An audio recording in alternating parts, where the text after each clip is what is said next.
Happy Sabbath. Happy day. So we'll pray and then we'll begin.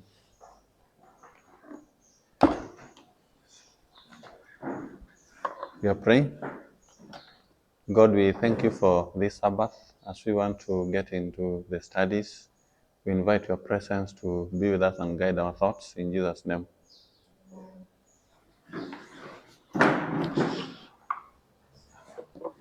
So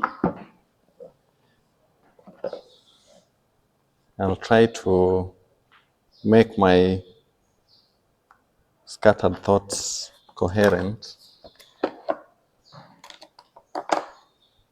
while inviting us to have a discussion. So it might go in any direction, but I hope at the end of the day I will achieve what I wanted to talk about. So I've been thinking about the issue of patriarchy. Let me say, we'll talk about patriarchy in the context of marriage and culture and equality, and also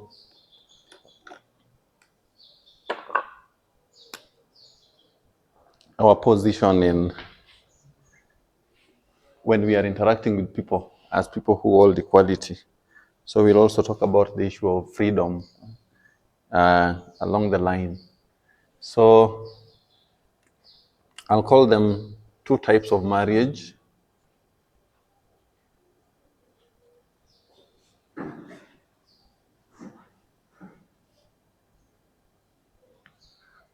Two types of marriage. So one is about equality and another one is about patriarchy.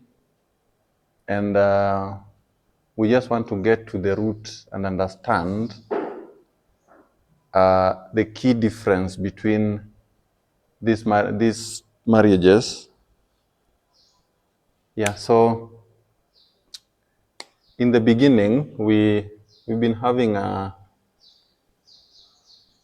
so this is Eden, and then this is Genesis 3.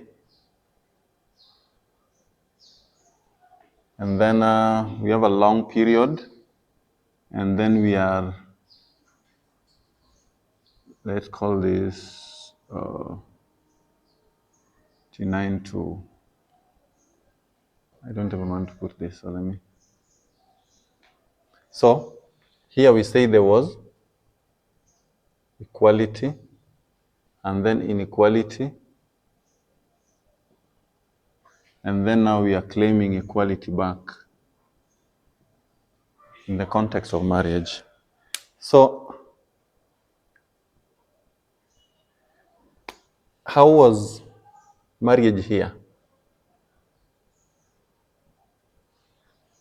If you can try to picture, how are these people living in terms of decision making, choices, and how they relate to each other? Characteristics of a marriage guided by equality. Get one characteristic.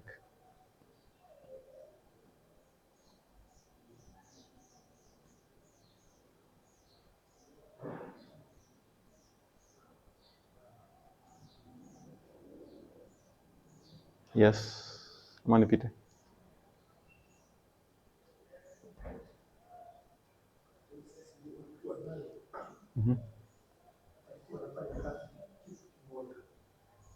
So walikuwa nafanya kazi kitu kimoja, they were working together.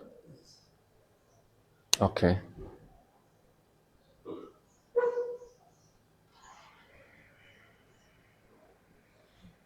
Carl, can you give us another? How are these people?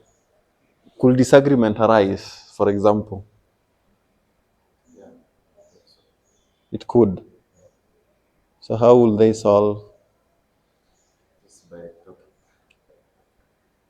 talking either I don't know, or they decide. Depends on the kind of disagreement, of course. Yes. The nature of it. Yes. Um, But in a situation of equality, Mm-hmm.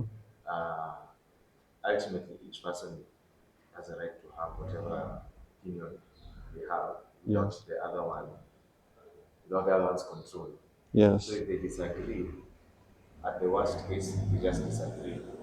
Life goes on. So there was autonomy. Yeah. So there is autonomy here.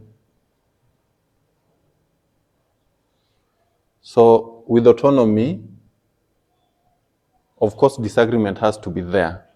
So the problem is, how do you solve? For example, if it is a serious one that you need to solve. So when disagreement comes, how do we solve?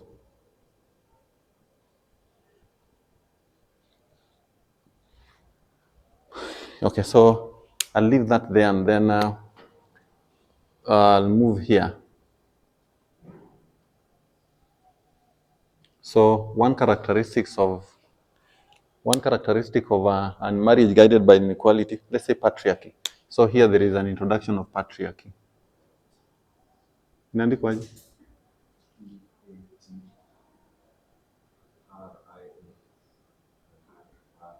Okay.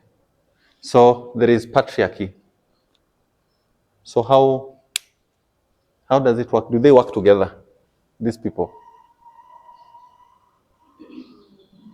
They don't work together. Uh-huh. Who, everyone, come?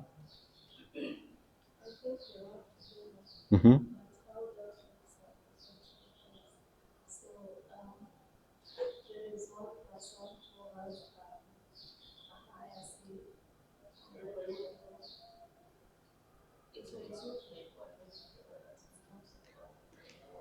So they work together, but there is a system set where one person has a higher say. So that is in decision making. So there is an aspect of decision making. Okay, so they work together, but one has a higher say. Any other person who has an input in that?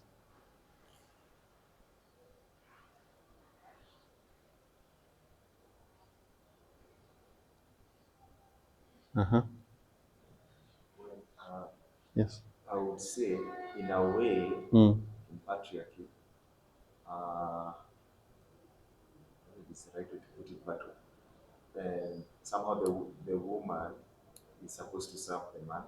Mm-hmm. And if you ask me, when it comes to, if you're serving someone, Mm-hmm. that person is either like your client or your boss. They are just receiving the service. Their job is not to work. Okay. So if you ask me, in patriarchy, it's more like the woman serves them. Women, women serve men sometimes. Okay. So, mhm. So in patriarchy, there is service where someone serves the other. So there is no fairness in that sense. One serves the other, like the woman will serve the man. I want to talk about benevolent patriarchy, the one that Ellen White describes, the one that uh, God foresaw coming here with that prophecy. When God said that the desire of the woman will be for the husband. So when Ellen White describes it, it does not look abusive. It is this system that is helping them to harmonize, because now sin has entered here, and now with sin, when disagreement come, things can escalate so fast. So God is foreseeing the I don't know whether there's a need for a system that is going to help these people navigate their challenges. So I want to see patriarchy, not the abusive one, of course. Not. I know it has been progressive from here, getting worse and worse in terms of treating another human being. But I just want to view the system um, and take the best case scenario of that system. Yeah. So will they work together in that system when immediately after sin?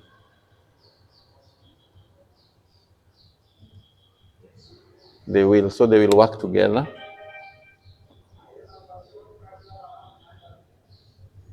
And in fact, they might, not they might, I know, I believe they loved each other.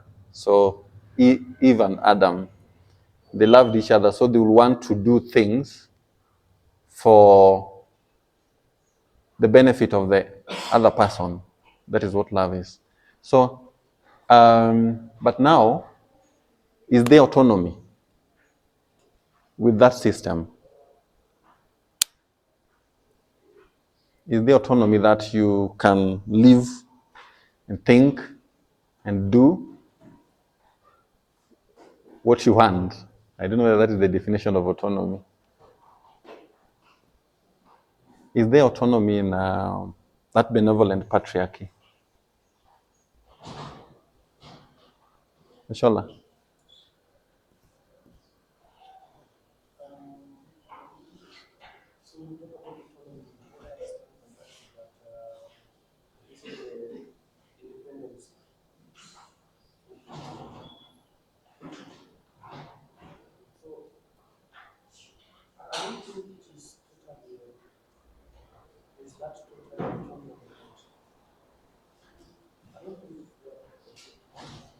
So there is no autonomy. Let us talk about freedom. Is freedom here? Or is freedom same as autonomy? Is the ability to own, be, think what you want. Is it available here? Is it present? So there is freedom here.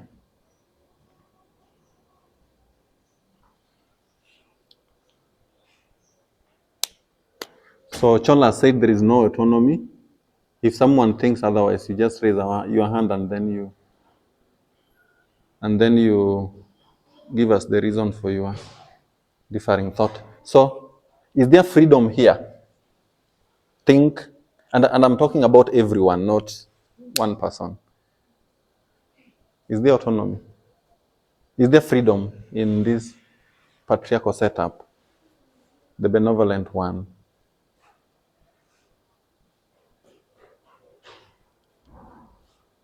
Terry, do you think there is freedom?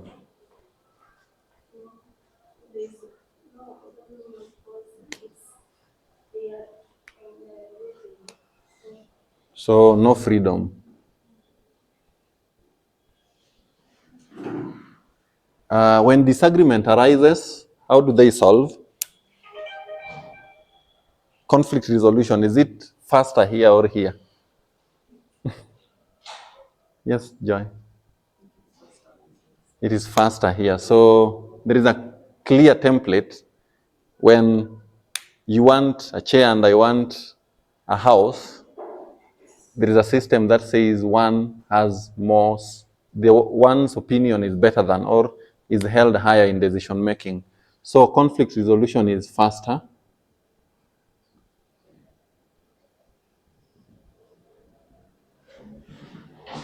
Here we don't even know how we solve conflicts when everyone is adamant in their own way of doing things.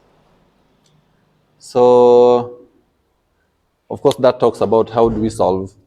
There is a hierarchy. Someone help me spell that. I-E? R? So there is hierarchy which helps them solve their disagreements. So we still, I believe this one is supposed to be same as this because they are both equality and we are going back to Eden. So I will not repeat what I've written here at that point. Why will God not even, I don't know whether, did God introduce patriarchy or God foresaw the need for patriarchy?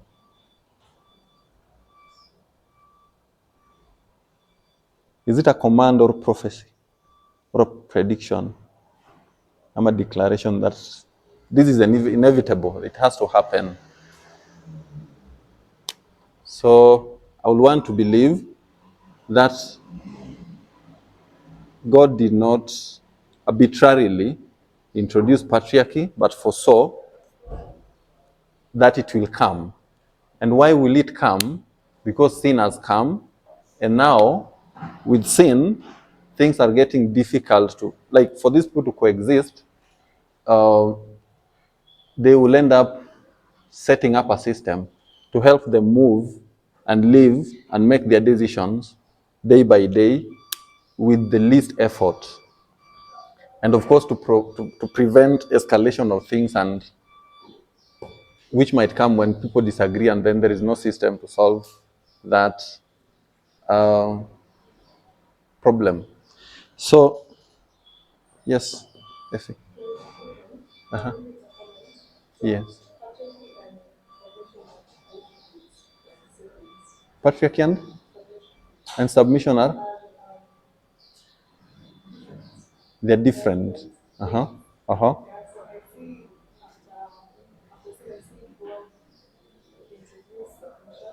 Mm-hmm.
So if he's saying patriarchy and submission are different, and God introduced submission, which then the fruit of it has been patriarchy. So, according to you, God arbitrarily introduced submission, or not arbitrarily. It's the same thing we're talking about. Like, saw it coming. It had to. Yeah. For order, which we are saying here now, they are more organized in terms of conflict resolution and all that. Uh-huh.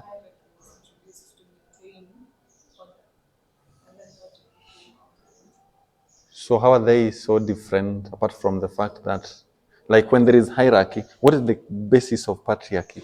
If it is not one person is higher, of course, in this sense, now it's a man.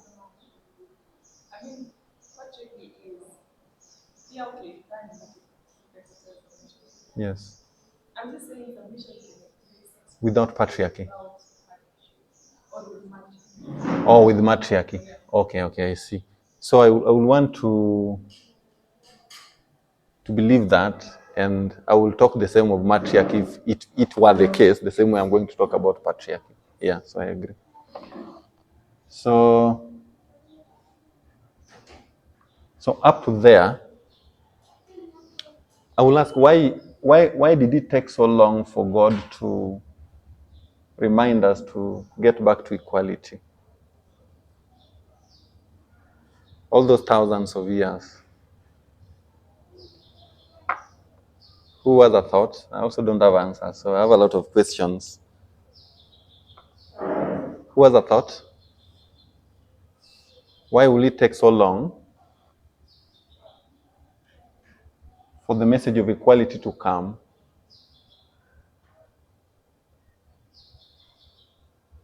Okay, so we will try and answer it along the way. So the reason I'm bringing this up is to see the complexity of what we are dealing with. When talking about human nature, and still we don't know a lot of things about perfect world where there is equality, how it works. We have all the knowledge about how patriarchy and inequality works, because that is throughout our lifetime and the lifetime of our parents and grandparents, this is where we've been living and experiencing. So we've never experienced a world of perfect equality or relationships that are supported by perfect equality. And so we might have little knowledge about how this works. So I was talking about the complexity that we are having when you are dealing with a patriarchal system or a patriarchal society, is because, remember, all this were to help these people survive. Survive. So it is survival. When they have order, when they know how to resolve conflicts, it's dealing with survival. So today so there is marriage one,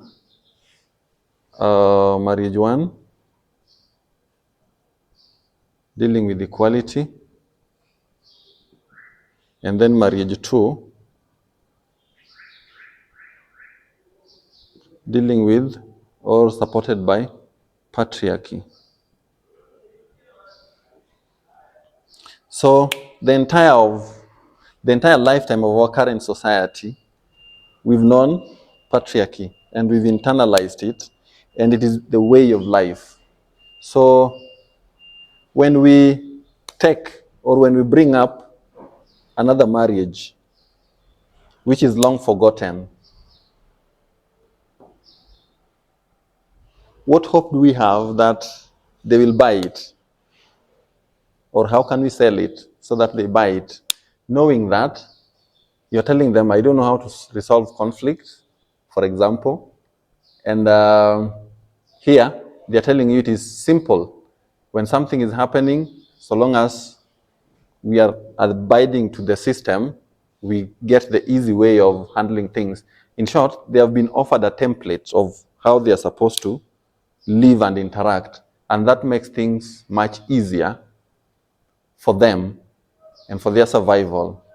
So how do you convince them? What do we force? Joy, how will you convince someone in a patriarchal setup, benevolent, like a good pastor in GC, who does everything? Like in their heart, they know they love their wives, and there is a clear gender role. They will provide.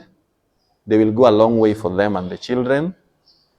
When there is a conflict, they open the Bible, read and pray, and then the man says, this is what we are supposed to do. So how do you convince such kind of a person that equality is good, and to what basis is it good for them? Jai, do you have you're still thinking? Anyone who wants to convince a person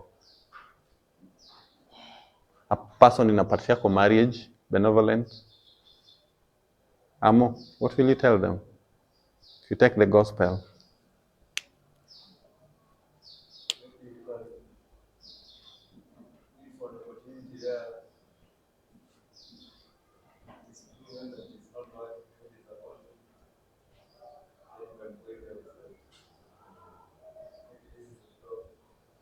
So we wait for problems to arise and then we convince them at that point. So the problem is this person will tell you, that person who is abusing their wife or beating or not providing, they are wrong and they are not practicing what God says we are supposed to do. So I may believe whatever nafanya is right, and to them, for their case, there might not be a problem. Judy, taambia nini ya watu?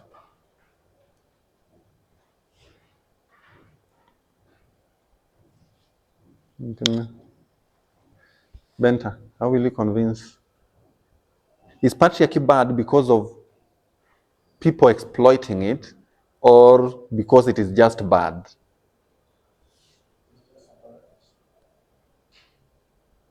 True. Explain your statement. It is just bad, huh?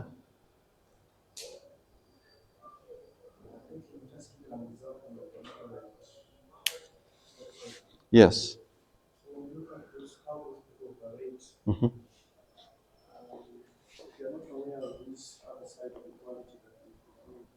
Mm-hmm.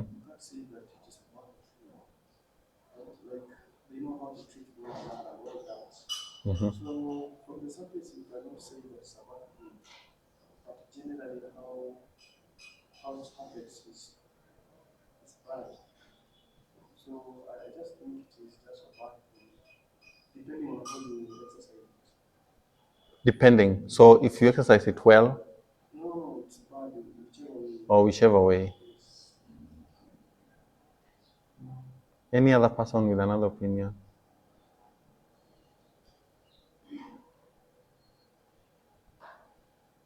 Yes, Effie.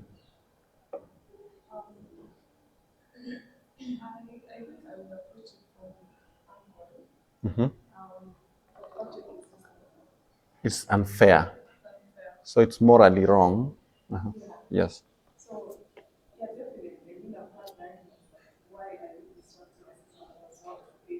Yes, proven and retested. Yes, yes.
So you're saying it is unfair morally, and equality presents you with the choice to have mutual respect, responsibility, share all those things. And there are two ways of seeing this thing. There's one way of seeing it from an individual perspective.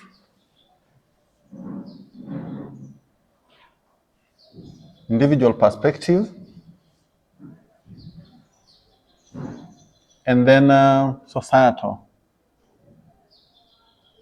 perspective. And these include relationships um, and how the society works. So you will rather, for example, today, they will release a study that says women in benevolent patriarchy are happier than women who are on the side of equality. Who has made such kind of a study? Or such kind of a study which will say women in a benevolent patriarchy, if they go to churches and find those women who follow the rules, they are happier than we. And the reason they will give is, number one, those people have consented to the system. And then number two, things are a bit easier. Everyone knows what they're supposed to do. And if you mix that with the fact that they are in a benevolent one where those people will not go to the extreme of physical beating or constant emotional abuse, then they will find it easier day by day. And again, they get full support from the entire society that is patriarchal. So they don't have this resistance that other women who propagate equality, who want to live in equality, meet. It's like trying to live in an environment that does not resonate with what you think. So at the end of the day, you meet a lot of resistance, which will again influence your well-being. So from an individual perspective, F is saying that the constant thing I'm seeing here is with equality, both men and women have the autonomy and freedom to be who they are. Now the problem comes when it comes now to relationships. When you have two people who thinks A and B, and then they want to have a relationship, it takes a lot of energy for them to coexist if there is no system that is helping them. So, which system is helping us in the movement with our relationships? Do we have such systems?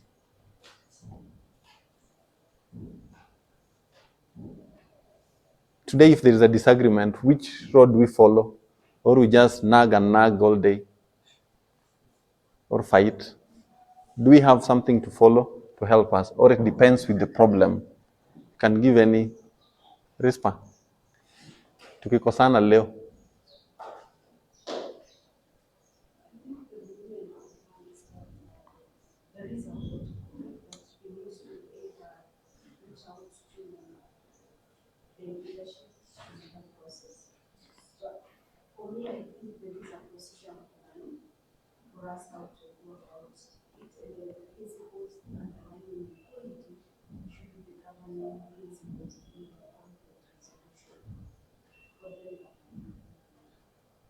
Okay, so there is a system, a protocol. Yeah. Okay. So,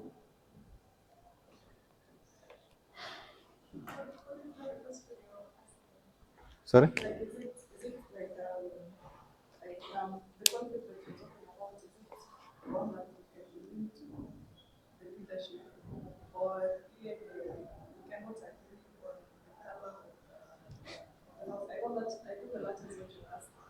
No, any. Yeah, because these people, there are things they can't agree, but they just okay. Someone loves blue, another one loves yellow. Unless now it affects what their way of life, like in that relationship. Unanipata? So it is not about things we can compromise. When it gets to things we can't compromise, how do we handle, or how will Adam and Eve handle before sin? Because for patriarchy we know their clear structure. The man has the say, and then they will follow. They lead, and then the other person will follow. Also, to be clear, there's no like format. It's just decide. Yeah. I mean, it does not decide to mean one is at what and Yeah, they might be all genuine. Yeah. So when you look at it, so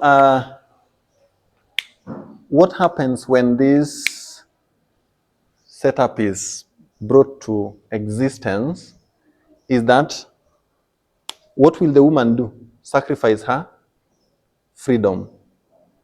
So the woman will sacrifice her freedom and autonomy to serve this system. I will say the man would also, now that when we are looking at it from this point, we see how it is destructive for both.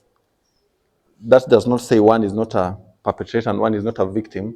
But in a world, if you want to be objective, patriarchy is destructive for any person who exists in it.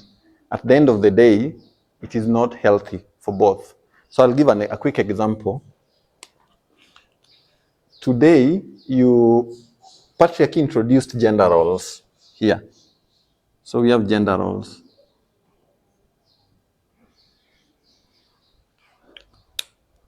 What does this mean to a man who doesn't have a job, living with a woman who has a job?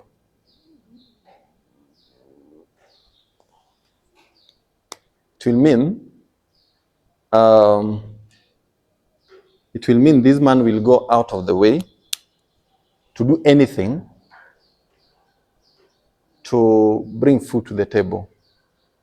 What about a sick woman who do not want, a sick woman who is not in a position to perform her household duties, or a working woman who comes home late? They will still have to cook and do all these things. So at the end of the day, it is the amount of damage it causes to women is way higher considering everything we are talking about, but it is not the optimal way of living for both. And this is just a digression. Sometimes I hear people, when there are women who say, my money is my money, and your money is our money. And then men who consented to patriarchy, what do they say? Wanachukua hiyo kama, these women are morally wrong. So if you're working and the woman is earning 80,000 and the man is earning 30,000, 30 is ours, 80 is mine. In my opinion, if that marriage is based on patriarchy, it is justified. The same way, a man will force a woman who comes from job to do the work. If this man has a case, even in court or in public opinion, to go out and say, my wife did not pay rent yesterday? Do they have a case in a patriarchal setup? They don't. They don't. And the woman will say, I don't like cooking and my husband likes cooking. So they go out and say, I want to terminate this marriage because my husband does not want to cook.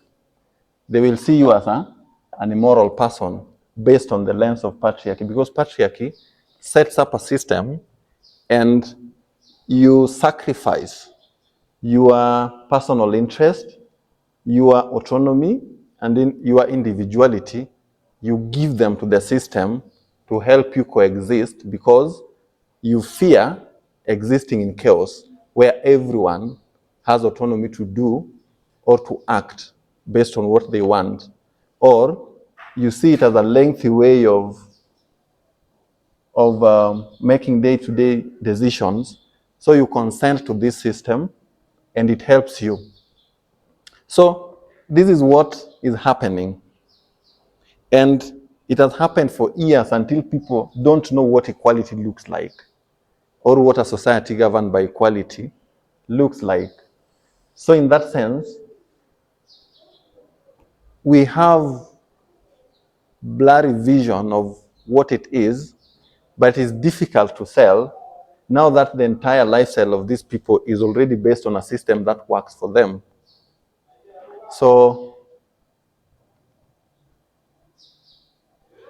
Mwangi, utaconvince aje mtu wako kwa patriarchy, benevolent patriarchy, that equality is good?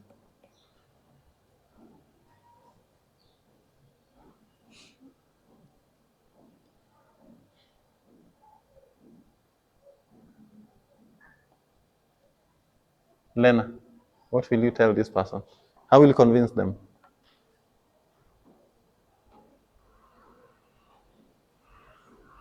Sorry?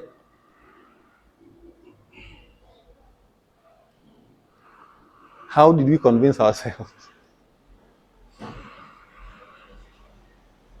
Esther, how did you convince yourself that equality is good?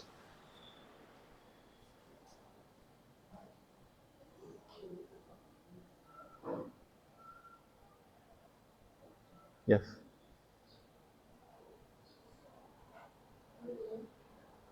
Sorry, how did you come to believe that equality is good for you?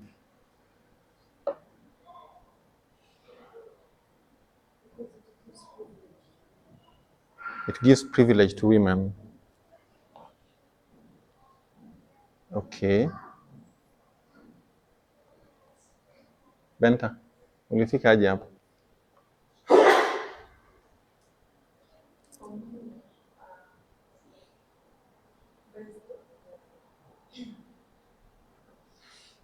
based on the experience I've had, maybe from childhood Yes. brought up with that patriarchal system, come to see it, how quality marriage really is. There is a big difference in certain characteristics in the patriarchal system and the patriarchal system in the quality of marriage. So, for me, it can be convinced. Okay, I was convinced with the differences that based on the experience that I was having. Okay. So based on experience, that is subjective. Okay. So when we are talking about radical feminism, we are talking about completely uprooting a patriarchy. We are not being lenient to this benevolent patriarchy that God foresaw in Genesis 3, that Ellen White describes. One way that we've been using to yes, Carl. I don't know how you define benevolent patriarchy. Just my thought. Um, but if benevolent patriarchy is genuinely benevolent, Yes. then when given the opportunity for equality, we jump at it. Because Okay. I think there are many families or people Mm-hmm. who have just known that patriarchy is just how things go, you know, and they just know that that's the system.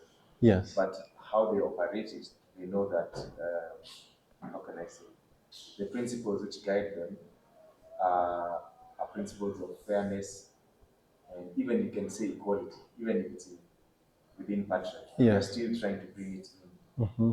But they know that the system is against what they believe, but because they don't have another understanding, or there's no other alternative, because there are cases where your situation, your community gives you no alternative, you just have to work within it. Mm-hmm. If those were benevolent, in my opinion, if they Yes. are benevolent patriarchs, when they hear there's something like equality, they quickly run for it. When they see that there's that opportunity to have it, Mm-hmm. I think they'll go for it. So you think they will go for it? And I was asking just a moment before to tell that person what is this equality and how is it benefiting me so that I can join it. How is it better than my benevolent patriarchy? Because we've seen one of the benefit of that is that it makes this easier.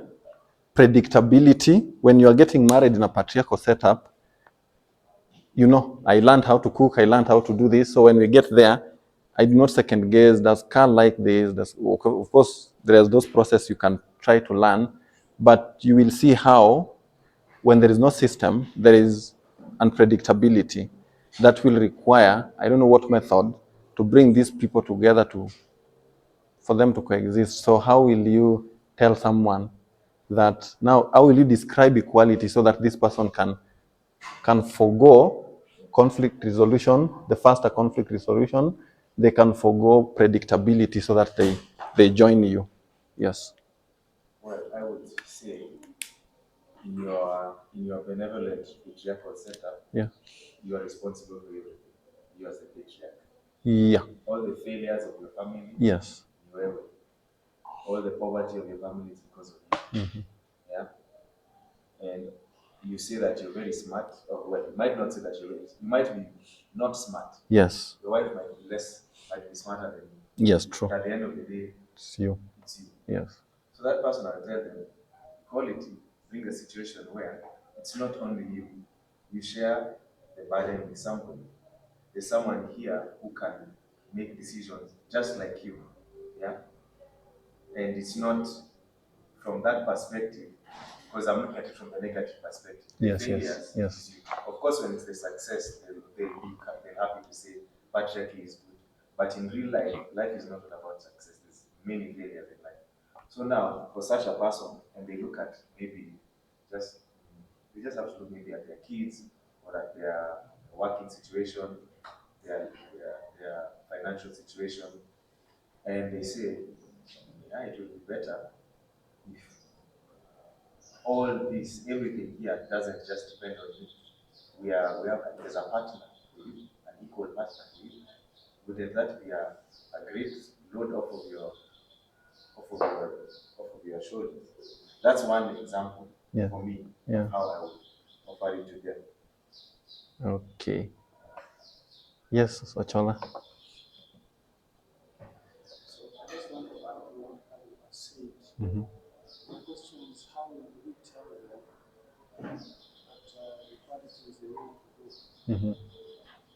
And I think this is good news to them. They don't have it. So it is easy to break it down to them. And I think I want us, I would suggest that for me I would use the model of Christ. The model of Christ, yes. So Christ is having a mission that he wants to pastor people. This is something new to them, they don't know. And I think the method he used, the model he used, that he was able to reach to them, to the people, talk with them, share with them, Mm-hmm. and above all, his practical life was also someone to be blessed. So I think even us, maybe we can employ the same model by sharing with those whom we can reach, and we can also learn from ourselves, our way of doing things, Mm-hmm. practical life. Mm-hmm. So practical life learning. I will make a comment. Was Christ's life the best that someone will wish for? Christ, Life, the best that someone will wish for. If you go to those people during that time and tell them, this is the life of this person, will they buy it? Seeing all the problems in the world, going against the system, that energy, living in sorrow. Yesterday White is telling us that the joy alikuwa napata in that, but it is difficult to sell unless someone is seeing something bigger than what they are seeing now in this life. It's so difficult because there's a Pharisee who is living well somewhere. They are at peace. So it's yeah, but I get your point. So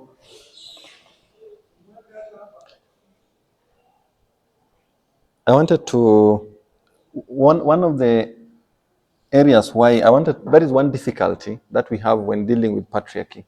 It's about the benefits. And then another thing is that patriarchy has existed for so long. It has been tested, tried over and over, and people have found it working for them, that system, for all those 6,000, not 6,000, 5,000 or 6,000 years. So sometimes when we began, I thought you could easily go and tell someone facts, A, B, and C, this is better than this, but it becomes difficult when you try to understand, especially when we're learning about how the mind works and how we gain knowledge.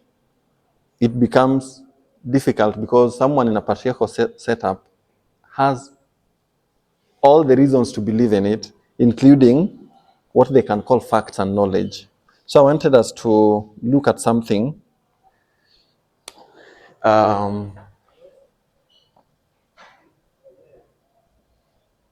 So just remember, before I do that, here these people are having freedom. They were individuals. Their life was the most important thing. When it comes here, the system becomes the most important thing. So they have to serve it. They have to serve this marriage, sacrifice their interests, sacrifice their freedom for that system. And I would want to allude something. How did people view Sabbath in Christ's time? Was Sabbath for people for Sabbath? Sorry? So in Christ's time, people were for the Sabbath. So Sabbath as an institution became this giant system that everyone has to sacrifice their life to. So it doesn't matter whether you are hungry, whether your ox has fallen somewhere, the Sabbath has to be respected. And that is one of the dangers of having such system, because when they are developed, they might be developed with good intention, but they grow to get out of hand and start sucking life out of the people who are existing within it. So I see the same thing with marriage, because today, this, while I don't clearly understand how a society of equality works, I can see the problem with patriarchy in that the marriage has become people for marriage, not marriage for people. So the marriage is not supposed to help you as an individual, who is holding their freedom and autonomy. It has become this giant system that I will sacrifice my everything to fall in line to what it wants. And for whose benefit at the end of the day? God, who? Who is benefiting at the end of the day, or humanity? So there is a tension between marriage of equality and marriage of patriarchy. There is a tension in between. One is saying that marriage should be for people. So you come to this marriage with your autonomy and freedom. The other one is saying when you enter, you sacrifice both. It's like it kills you at the door. So when you get there, you are a completely different person. If you didn't like cooking and you're a woman, then you have to do it. If you don't have a job as a man, you can go down the trenches to go and look for that food. So what I'm wondering is, who is benefiting? Are we existing for the society, or we are individuals creating a society that should work for us? Nick?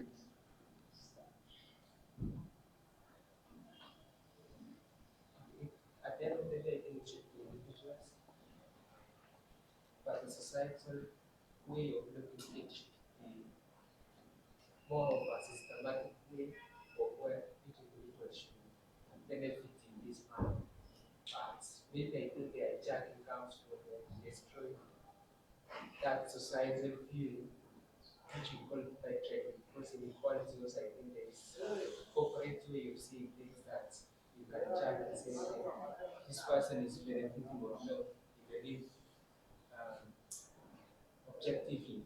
So I think that individuals and the society creates should reflect those benefits to everyone, as opposed to patriarchy, which patriarchy has benefits, but they could benefit one maybe in a false light, as opposed to another. Men could benefit much more than women in those marriages because they enjoy excess freedom or something like that, even if they have backlash when they are saying that they have to do for a job when they that marriage. So I think it's a historic picture of marriage or societal way of doing marriage in Church, as opposed to what God requires in equality. So I think the enlightenment that came from the time of Industrial Revolution, that brought women from the houses and kitchens, just exposed the underlying problem with such systems.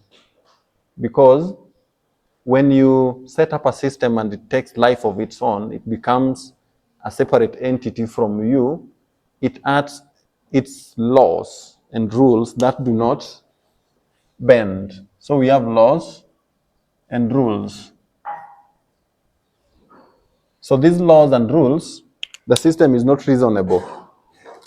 It's not reasonable. So it is you to bend and coexist with it. So when that enlightenment and industrial revolution came, people saw how it can get out of sync. So what I'm wondering is, what is the underlying principle that is supposed to be used to discredit patriarchy, that we are claiming equality? Because we have seen the benefits. So is it autonomy? Is it freedom? Because even here, you can have very terrible experiences in a marriage of equality. If that marriage, how can I put it? It's even difficult how to contain a marriage in a world where if there is no system for that. And I don't even know whether there is a system that can be set up and say this is a system of equality, because once it is a system, what does it do to freedom? We have this topic of equality versus freedom.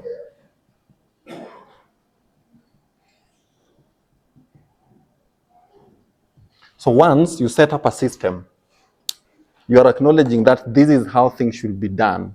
So whether you think it is for the good, what does it do for freedom? Can they coexist? Can a system be 100% pro-equality?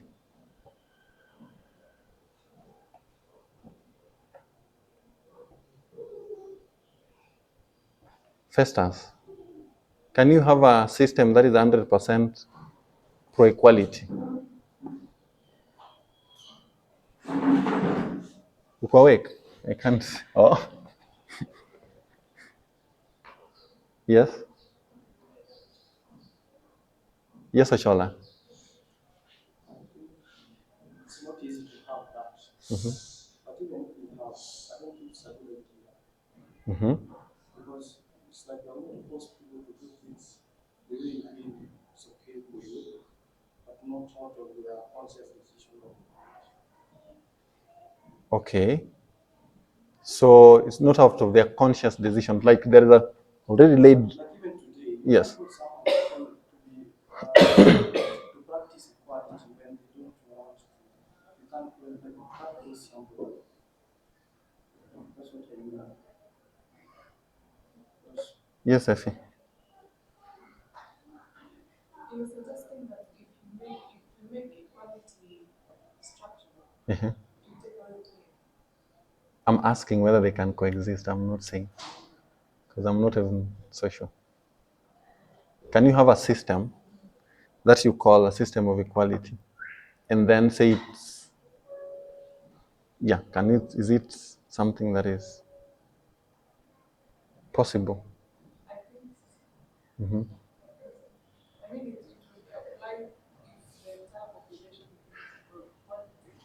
Uh-huh. So in that sense, then there will be no one's autonomy will be restrained because all of them are linked in the system. So it will not be against any of their beliefs. So it would can completely or So you first need to have these perfect people. So that, and then why will you need the system? If you have people who are perfect why will you need a system? Because I think what system does is that it's coming to help. The way God said here, this patriarchy is coming to help because there is chaos. So why will you need a system when you have this ideal world with people? Did Adam and Eve need a system? Did their marriage have rules and laws? Joy, what do you think? Was there rules and laws in the first marriage that was instituted in Eden?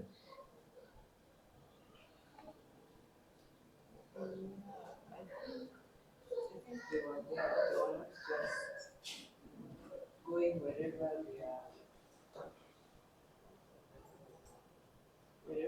the wind blows them. Mm-hmm. I think there were laws, Mm-hmm. and I think there was a system So there was a system and there were laws. that they had to stick to ensure equality. So were they fully free?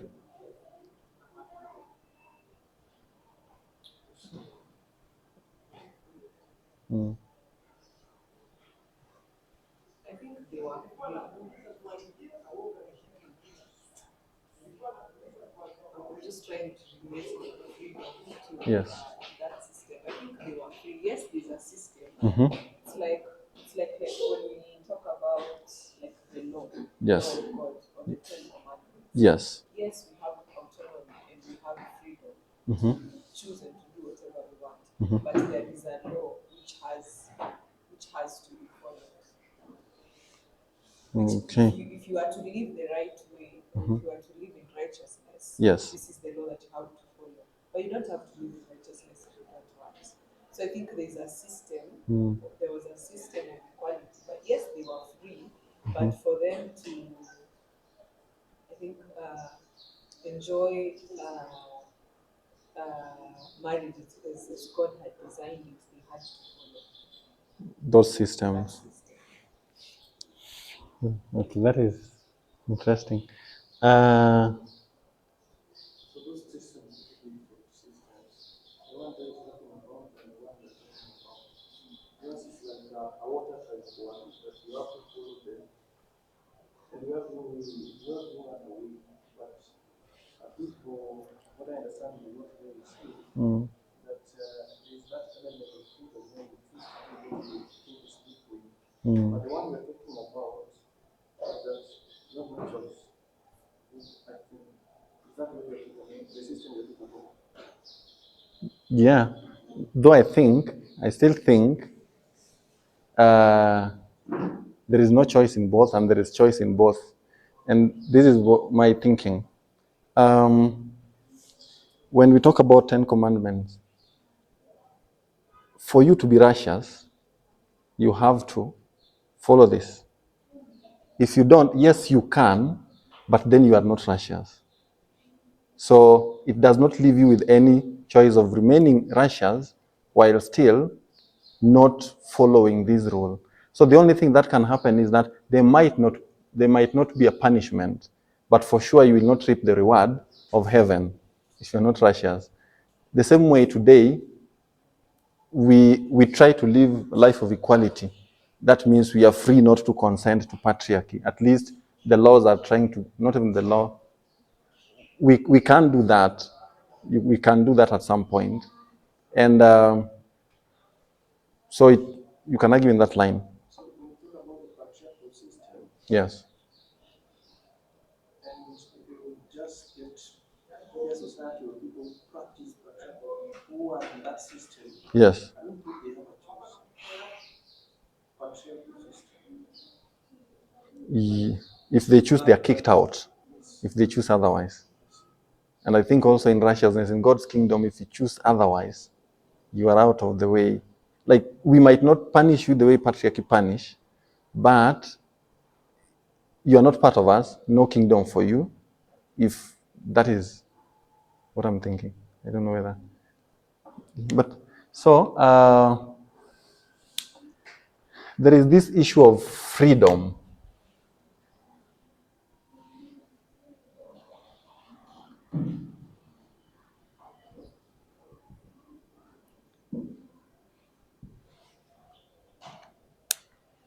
Is that the spelling? I don't know how to spell a lot of things.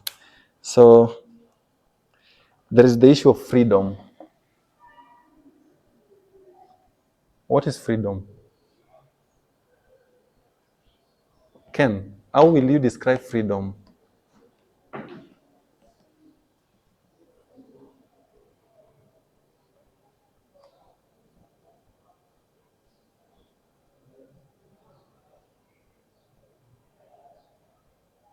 The right of riches. The right of?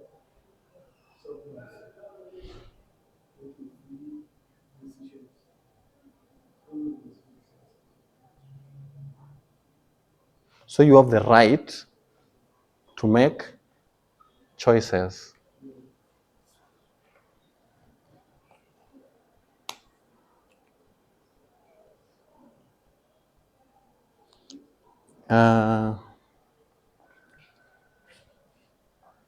Let me first talk about the Declaration of Independence. What were the key principles in the DOI? Key principles. Penta? Life. Life, liberty, and pursuit of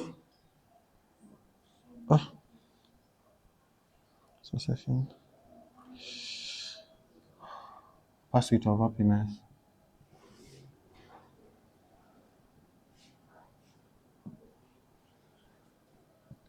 So these are, what do we call them? Inalienable rights. The rights you can't take away from someone. So permanent. We used to say God-given, but we will not say God-given because they are rights. Even God cannot take them away. God can, but cannot. Yeah, so if they do, they are dictators. So life simply means the chance to live. That is using the same word. So no one should take your life. Liberty, what does liberty mean? Huh? What does liberty mean?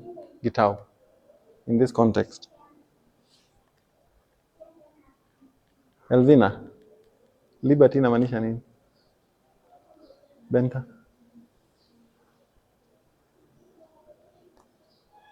Carl. Yeah, I would say, as they were escaping persecution Yes. in Europe, Mm-hmm. they were coming from a place where they were being oppressed. Mm-hmm. And I think when they speak of liberty, Mm-hmm. that's one of the things which is the context, freedom from oppression. So freedom from oppression,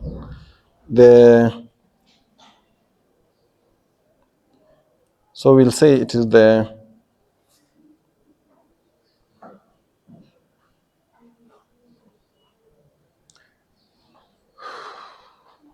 freedom from oppression.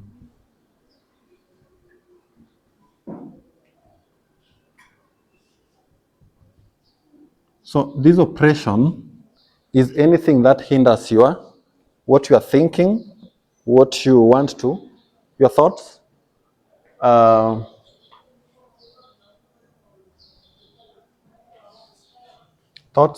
actions. Yeah, so anything that hinders that is what liberty is against. And then we have pursuit for happiness, which is owning things. So the ability to own things, knowledge, material things, and any other thing. And then, of course, life is about someone not taking it or not unaliving you. So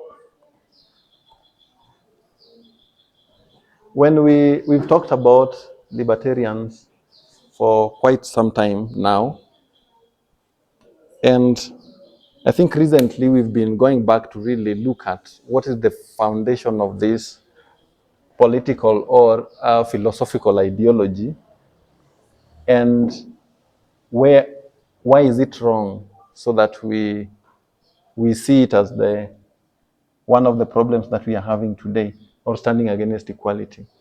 So when they say life, liberty, and pursuit of happiness, so libertarians tend to stick to this and say this is how a society should operate. So when you set up a system like a government, for example, and this government start telling people what to do, what to think, and what to own, and then this system becomes anti-freedom. So it denies people the autonomy to live the life that they want. So Namaliza saa ngapi? Yeah? 5 minutes. So what is wrong with this in line of what we've been talking about? What is wrong with this? Because I think what we've done before is take a case, for example. Let's take a case of that cake shop. What is wrong with that? When that person refuses to sell a cake for people who he believes they are not to sell cake to, based on their religious beliefs or cultural or anything. What is the problem with that?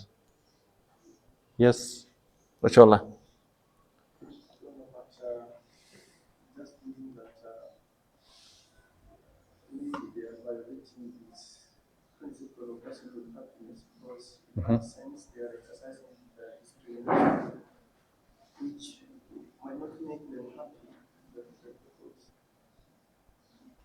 So might not make the person who is doing or the person who is experiencing. So it hinders their freedom, or which is pursuit of happiness, I mean. Okay. Any other thought? So to you that is wrong. How do you resolve that with this person saying that I have the right to own this shop, to decide based on my religion, kwanza to consent to the religion I want, and then to follow it, and it tells me that I should not sell to this person. So there is a conflict because you're saying it hinders the happiness, pursuit of happiness of the person who is the victim in this case. But on the other hand, what does it do to life, liberty, and pursuit of happiness of this other person?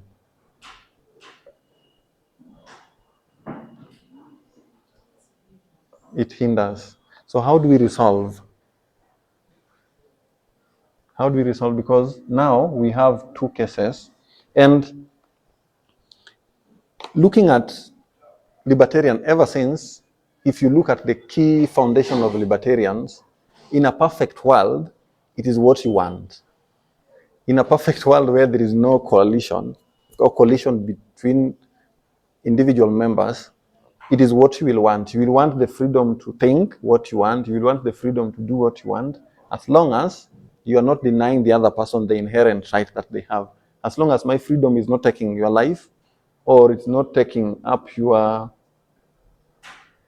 freedom of your liberty or pursuit of happiness, which now that there's a problem there, because what you consider pursuit of happiness here is hindrance on the other end. So how do we resolve this? Does anyone know? Yes, Carl. So the question is to resolve The conflicting. conflict between this Yes. and what? What's the other side? We have libertarians who believes in life, liberty, and pursuit of happiness, and we agree that they are all good for someone, like you will want them. But now, I've given a case of cake shop, and Ochola has just said that while this person is enjoying these rights, which are innate, they are hindering with another person's pursuit of happiness when they refuse to sell cake based on the fact that my religion is saying that you are of a different gender, so I'm not selling you, or I should not trade with you. The same way, let me give you an example. I remember there's a time when we were in Adventist, and then you are told that if you want to open a business, it was highly advised not to get into a business with an unbeliever. It was bordering a crime, because they will lead into temptation and all that. That is a different case, because there is a leeway. You can do that and still get back to church. But example again, yeah, how diet was given in Adventist, and the restrictive nature of music to listen to. So they are both, like when I consent, for example, that I should not eat meat, and then I have a business, and then I have workers who are supposed to take lunch, and they want meat. And if I want to be fair, living perfect world where fairness is the key, my religion is saying no meat and don't do it to other people. Like, don't even sell pork, don't sell alcohol, don't do all these things. The other person wants. So how do we resolve? Because when I refuse to give them, will I be biased? It's the same thing when this person refused to sell cake to these people. Okay, I got a bit lost somehow. Okay, sorry. So not maybe it's me. But for me, that's how I understand these three things. Mm. To me, these all fall under freedom. I'm Yes, not really seeing how equality is being addressed yes, by any of these three. aspects. yeah, In my the way I see it, these are all dealing with freedom. yes, true. So if the solution to me or the problem is this law is not sufficient to protect the people of America. This law is only dealing with freedom. It's not dealing with equality. There's no equality. They don't care about equality. So that's the problem with these three things, or only focusing on this. I would think that, I don't know, when you say what is the solution, okay. Well, the problem, first of all, is that this is not sufficient. Yes, That's the problem. it's part of the story. Yes. Yeah. Mm-hmm. So to solve the issue, we look for what is missing, Mm-hmm. which is how do you protect equality? Equality is not being addressed in this law, with these three. So the solution is to add a fourth law to these three, dealing with equality, how equality will be protected. Okay. Then for me to be solved. So adding a law that is bringing up equality, and that's what we are trying to say. There's a tension between the two. When you add a law that is saying now you have to, it in essence go against the underpinning principle of this freedom, which is the ability for me to choose. So there is a tension between the law you want to add is not friendly with the existing. Well, That is the problem we are having. I see it as incomplete. Incomplete. I don't see it as opposing, but when this is only addressing issues of freedom, and the world is more complex than issues of freedom.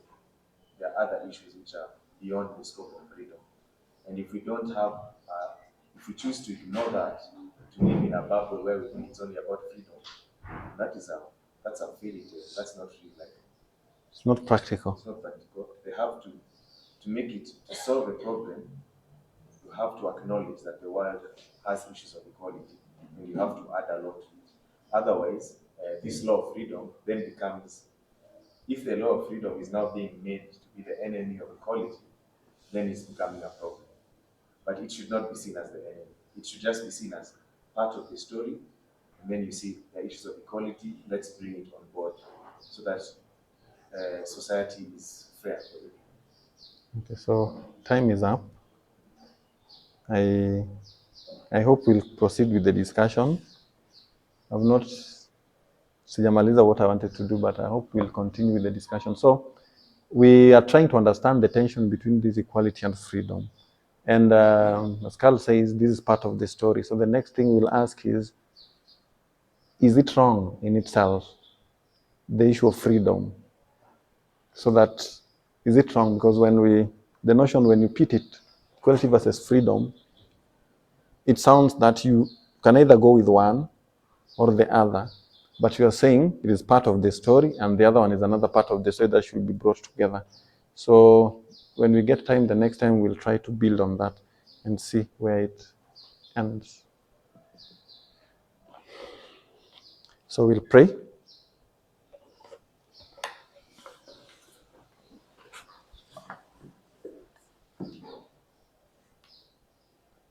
Dear God, we thank you for this day. We thank you for the chance you've given us to study. we are still battling with the understanding of what equality looks like, what it entails, and how we can exist in a world of equality.